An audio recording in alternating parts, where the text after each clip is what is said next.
negeri swasta urusan PTM terbatas ini sama kebijakannya. Tidak ada laporan kasus siswa terpapar COVID-19 yang disebabkan karena PTM. Semangat Pak Gubernur itu untuk PTM 100% itu tinggi. Kita pantau tuh prokesnya di sekolah, apa diabaikan, apa tetap masih ketat kan gitu.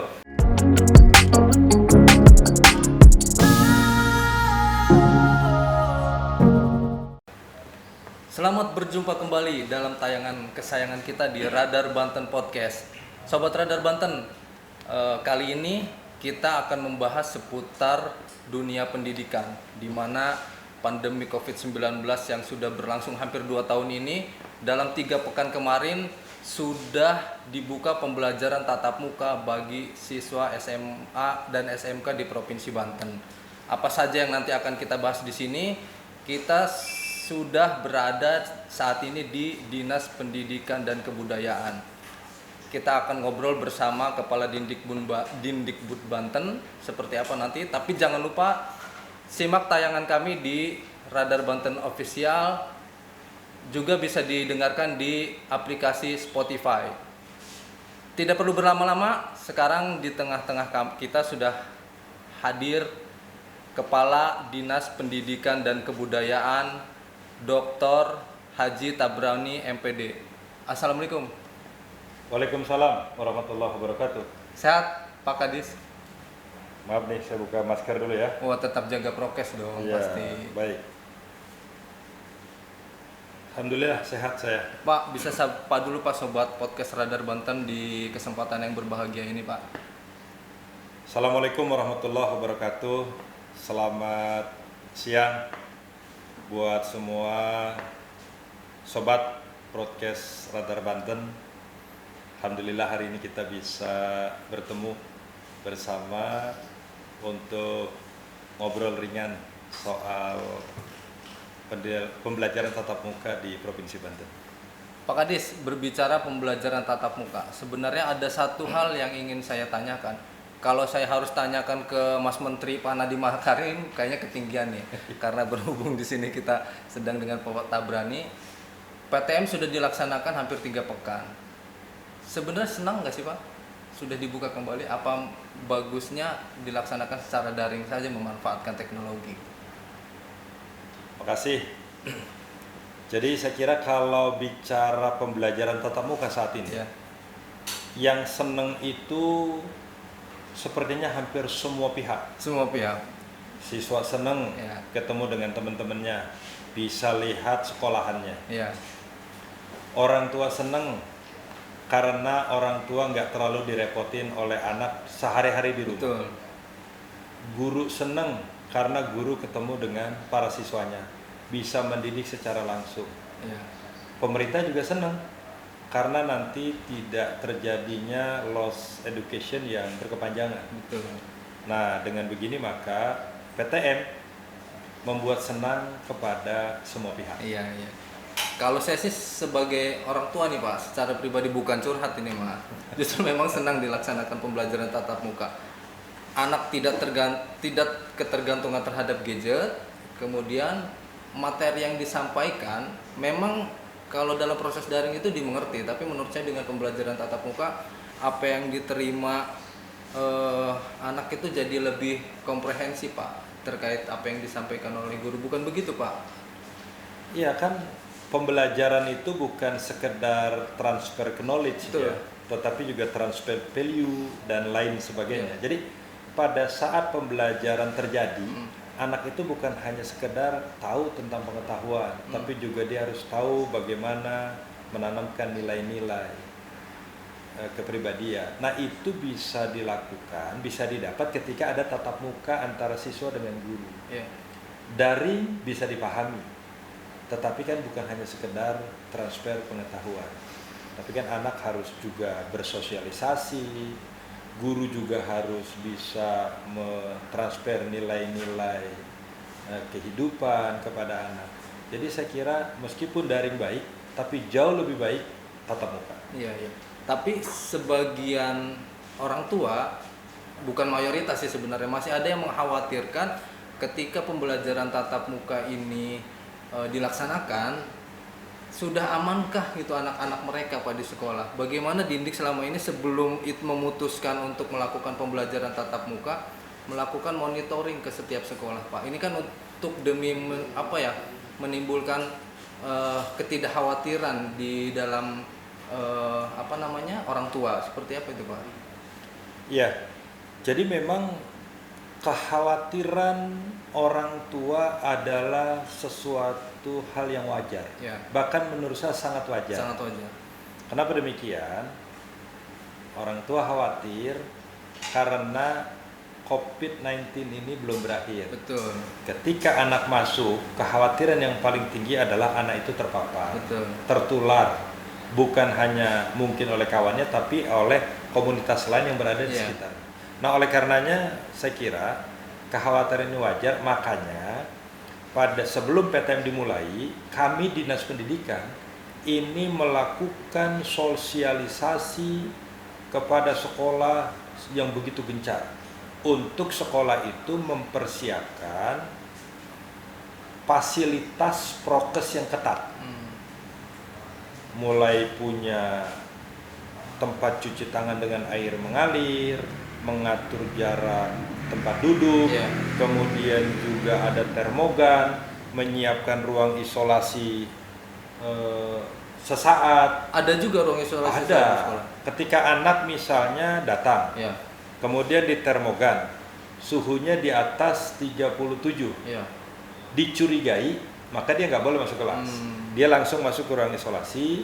Nanti sekolah, satgas sekolah berkomunikasi dengan fasilitas kesehatan setempat, misalnya puskesmas. Makanya sekolah-sekolah itu harus membangun komunikasi dengan fasilitas-fasilitas kesehatan setempat, minimal dengan puskesmas. Gitu. Sehingga kalau itu terjadi tinggal ditelepon. Tapi kalau untuk dalam jangka waktu misalkan sekitar 15 menit suhunya kembali normal, boleh diizinkan ikut pembelajaran tatap muka. Misalkan contoh kasus tadi terduga 37 derajat misalkan ditampung di tempat isolasi sementara, ditangani oleh satgas sekolah. Ketika suhunya normal dalam beberapa menit misalkan, itu diperbolehkan Pak dalam aturannya? Belum. Oh, belum. Nanti yang bisa menentukan dan bisa memastikan bahwa itu tidak, itu adalah tenaga kesehatan. Jadi pada saat dia datang ke sekolah, kemudian suhunya di ambang batas tinggi, maka dia kemudian masuk ke dalam ruangan tertentu yang disediakan oleh sekolah. Kemudian sekolah kontak fasilitas kesehatan atau nakes terdekat yang dia sudah membangun komunikasi, nanti datang, kemudian dia akan diperiksa tentu di situ. Meskipun dalam beberapa saat bisa jadi dia kembali normal, tapi bukan berarti kecurigaan itu kan hilang. Tetap dia jangan dulu masuk ke sekolah. Mana tahu memang ada indikasi itu, kira-kira begitu. Pak, ada sekitar 240 sekolah SMA dan SMK negeri di Provinsi Banten dengan ratusan ribuan guru dan tenaga pengajar. Sudahkah mereka melakukan vaksinasi Pak, baik tahap 1 dan tahap 2? Iya. Data di saya itu di Dinas Pendidikan, posisi hari ini sampai dengan akhir September, kalau guru itu pendidik dan tenaga kependidikan yang TU, data yang kami dapat itu dari Dinas Kesehatan itu sudah 87% lebih. Saya nggak ingat lebihnya tuh, 87,97 atau berapa lah ya, saya nggak ingat. Yang jelas sudah di atas 87. Nah, dari persentase ini, dari seluruh guru yang ada di Banten, baik guru negeri, bahkan termasuk guru swasta, itu saya menganggap vaksin kepada guru dan tenaga pendidikan ini sudah tuntas. Pendidik dan tenaga pendidik. Kenapa tuntas? Yang prosentasenya tadi masih ada, itu adalah pendidik dan tenaga kependidikan yang oleh tenaga kesehatan memang tidak direkomendasi untuk vaksin. Mungkin pada saat mau divaksin ada gejala kesehatan lain sehingga dia nggak divaksin. Kemudian lama juga masih belum ada perbaikan sehingga memang mereka jadi belum divaksin. Tetapi bahwa ini saya menganggap sudah hampir tuntas. Itu yang pertama. Yang kedua, siswa. Siswa posisi sampai dengan September itu sudah lebih dari 57% yang melaksanakan vaksin. Makanya Pak Presiden saat datang ke Banten, Pak Wapres juga saat datang ke Banten memberikan apresiasi. Sudah cukup tinggi itu. Nah, harapannya ini akan terus meningkat. Oke. Berarti Pak, maksud saya gini, bukan tidak mungkin ketika semua hal sudah dipersiapkan, vaksinasi Bapak bilang sudah tuntas lah gitu kan bagi tenaga pengajar maupun tenaga kependidikan. Tapi bukan berarti dinas pendidikan bekerja sama dengan dinas kesehatan mungkin ya, terus melakukan pengecekan terhadap kesehatan para guru. Karena kan mungkin kita belajar dari COVID lah ya, kesehatan memang harus terus diperhatikan. Nah ini mungkin nggak Pak ke depan gitu kan dengan pandemi yang belum berakhir ini akan ada melakukan pengecekan rutin terhadap tenaga pengajar ataupun siswa gitu secara berkala ke sekolah melalui satgas yang memang akan terus monitoring ke tiap sekolah gitu. Oke. Hari ini Dinas Pendidikan bekerja sama dengan Dinas Kesehatan. Ini kita menuntaskan program vaksinasi dulu nih. Ya. Vaksinasi baik kepada guru, tenaga pendidik lain dan siswa. Targetnya kapan Pak? Ya sampai tuntas itu. Saya sih pengennya cepet-cepet. Cuman kalau target bulan makan yang punya vaksin sama Dinas Kesehatan. Iya. Jadi pengennya cepat selesai. Iya. Jadi kalau nanti udah selesai, maka kita baru membuat program lanjutan. Nah itu tadi. Iya. Yang seperti monitoring kesehatan tenaga guru sampaikan gitu ya. Kita monitoring terhadap tenaga guru, kita pantau tuh prokesnya di sekolah apa diabaikan apa tetap masih ketat kan gitu. Jangan-jangan nanti karena tidak ada kasus lalu prokesnya dikendorin, nggak boleh. Sampai dengan situasi memang dinyatakan benar-benar aman. Sekolah tetap harus ketat proses. Evaluasinya setelah 3 pekan apa Pak? Ada nggak timbul yang dikhawatirkan kemarin kan ramai itu secara nasional klaster sekolah katanya. Di Banten sendiri belum ada atau memang belum terdeteksi? Minggu pertama nihil. Minggu kedua juga tidak ada laporan. Siswa terpapar kasus COVID karena PTM. Minggu ketiga juga sama. Artinya sampai dengan minggu ketiga PTM ini tidak ada laporan kasus siswa terpapar COVID-19 yang disebabkan karena PTM. Kan mekanismenya kepala sekolah melaporkan PTM setiap hari kepada Kepala Dinas Pendidikan dan Kebudayaan Provinsi Banten melalui cabang dinas. Oh iya, kantor cabang dinas. Kantor cabang dinas. Nanti kantor cabang dinas akan mencatat tuh seluruh aktivitas yang ada di persekolahan. Nah, kantor cabang dinas kemudian setiap minggu melakukan rapat evaluasi dengan Dinas Pendidikan Provinsi Banten. Gitu. Secara keseluruhan dilaporkan ke pemerintah pusat. Kita tidak melaporkan, kecuali memang ada hal-hal yang mungkin satgasnya iya Pak ya secara keseluruhan Provinsi Banten, karena kan kemarin ketika Pak Wapres atau Pak Presiden datang ke Banten cukup mengapresiasi nih Pak di Banten ya, termasuk capaian vaksinasi, kan di dalamnya juga ada vaksinasi terhadap guru, siswa begitu ya. Kalau laporan rutin evaluasi dinas itu kepada Pak Gubernur selaku Ketua Satgas Provinsi. Kemudian nanti kan Pak Gubernur itu kan ada rapat evaluasi dengan Menko Marves. Jadi, nah itu bahannya dari kita tuh dari Dindi berdasarkan hasil evaluasi. Makanya kalau ada pemberitaan katanya di Banten ada klaster, saya juga bingung itu dasarnya dari mana. Gitu. Bahkan saya kemarin di grup WA Kadindik Sebanten bertanya kepada Kadindik Kabupaten Kota, adakah klaster? Nggak ada Pak, itu bisa ada tuh buktinya. Jadi saya juga bingung tuh, dari mana itu rilis kementerian, katanya Banten ada klaster kira-kira begitu tuh. Mudah-mudahan nanti kementerian bisa menjelaskan. Pak, pembelajaran tatap muka kembali dibuka. Siswa cukup senang lah ya dengan kembalinya bertatap muka dengan guru. Adakah yang harus dievaluasi pada sistem pembelajaran kita ya? Artinya tidak secara nasional lah, tapi menurut Bapak sebagai kepala Dindikbud, apa sih yang harus dibenahi gitu dari sistem pendidikan terutama di Provinsi Banten sendiri? Karena kan mayoritas keberadaan SMK di Provinsi Banten tidak hanya di wilayah perkotaan, tapi juga banyak di wilayah misalkan Pandeglang, Lebak itu yang memang jauh dari pusat kota. Nah, artinya tidak bisa dipukul rata sistem pendidikannya. Nah, ada tidak sih yang perlu dilakukan pembenahan lah kurang lebih begitu dengan kembalinya dibuka sistem tatap muka? Ya. Saya kira dengan PTM ini kita mulai di Banten ini paling tidak membahagiakan banyak pihak. Ya. Nah, kenapa demikian? Seperti dimaklum bahwa Banten tidak semua daerah ini dari 8 kabupaten kota sinyal itu kan baik. Ya. Sehingga pada saat daring bagi daerah-daerah tertentu itu kan agak kerepotan. Sinyalnya lemah, Ya. maka pembelajaran jarak jauhnya juga agak terganggu.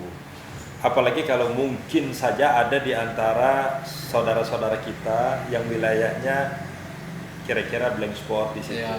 Kan itu juga jadi soal. Makanya akhirnya mereka juga kan mencari titik-titik tertentu yang kira-kira sinyalnya bagus. Nah, saya kira kalau secara umum, makanya sekarang dengan adanya PTM terbatas ya di Banten ini harus kita jaga benar. Ya. Kita jaga, kita tetap ketat prokesnya, itu menjadi evaluasi saya. Kita ketat prokesnya agar tidak ada klaster dengan adanya PTM, sehingga PTM ini kembali berjalan normal pada saatnya nanti. Ya. Gitu. Jadi sekarang ini masih terbatas, mungkin nanti 1 bulan kita evaluasi penuh. Setelah evaluasi penuh, lantas kita laporkan kepada Pak Gubernur. Pak, ada kekhawatiran tidak sih Pak, misalkan ketika di sekolah mereka patuh dan taat, tapi kita tidak tahu aktivitas mereka, baik siswa, orang tua di luar sekolah, di rumah. Tempat wisata kembali dibuka, mal-mal sudah dibuka. Ada kekhawatiran itu tidak Pak? Ya kalau ngomong khawatir mah saya kira bukan hanya saya kali ya.